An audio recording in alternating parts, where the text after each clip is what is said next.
I think when they called me up and told me I was a part of the team, I realized that I was a part of a group of guys that I had pretty much idolized before I got into the game, having a chance to watch their careers, and now to get the opportunity to go spend a summer with them and learn from them and see what their habits were and what they did in the summertime was the greatest thing. I mean, you've been to plenty of All-Star games before, but this is different. It was totally different. I mean, I've hung out with Michael, but to have Larry there, have Magic there, have Charles there, David, I mean, Patrick, it was just fun. I've always competed with these guys between the lines, but to have the opportunity to bond with them and get to know them, it just made it that much more greater for me.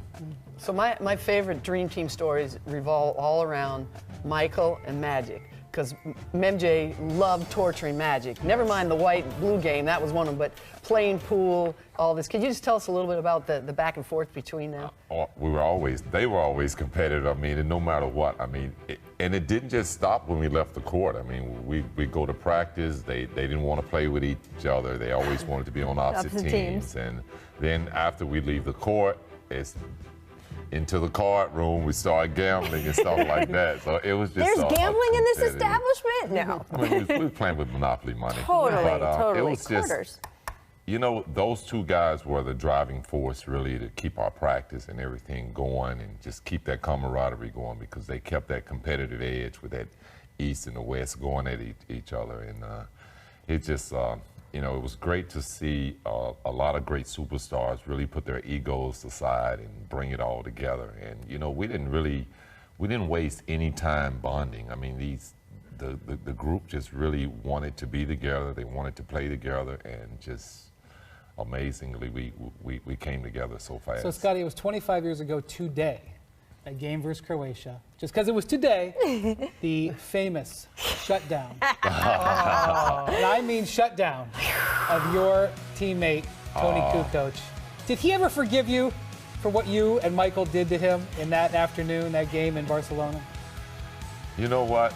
In all fairness to Tony, we took advantage of a very young kid. I think he was 18 or 19 at that time. And, we were in our prime. And, I think we had heard so much about Tony, and it was to the point that it was unbelievable for us that he got to prove to us that he's this kind of player. And we pretty much went into that game like we treated him so bad. Yeah. I mean, it was like we were Jerry Krause put him in that position. Yeah, I mean, Jerry Krause it was by all touting him. Right. Yeah. But isn't that part of the idea, right? That's how you sort of egg everybody on and put the recipe together. And all in all, like, Tony really learned from this, and it was an experience for him. But it was an experience. Yes. He really was able to grow, but he also realized that that's how we competed. You know, we played like that no matter who we competed against. It wasn't just pointed or directed towards him. That was the competitive fire. Well, like against each other. Yeah, because before we go, we have to ask you about the scrimmage, please.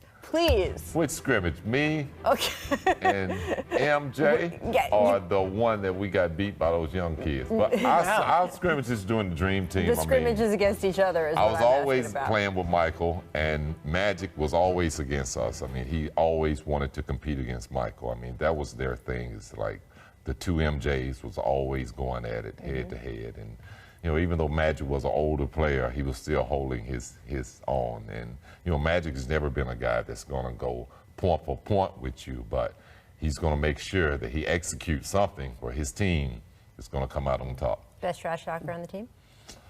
Charles Barkley. That was easy. Except for the best thing about Barkley was they'd all be down one end going, yeah, no, championship players only. Go down there with Malone and the other guys. You still do that to Chuck. What do you mean back then? I watch that happen now all the time. Come on. Please. No, I mean, the idea, the way that team, it just will never be replicated. It's such a special moment, has had such a lasting impact, ripples among the NBA landscape as we see it today. Team USA today. Just such a big deal. It is. I mean, there will never be another Magic. There will never be another Michael. And, Larry Bird. Never be another Scottie. Never be another Scottie Pippen. And with everything going on with Magic Johnson that year, too, I know what a special experience that was.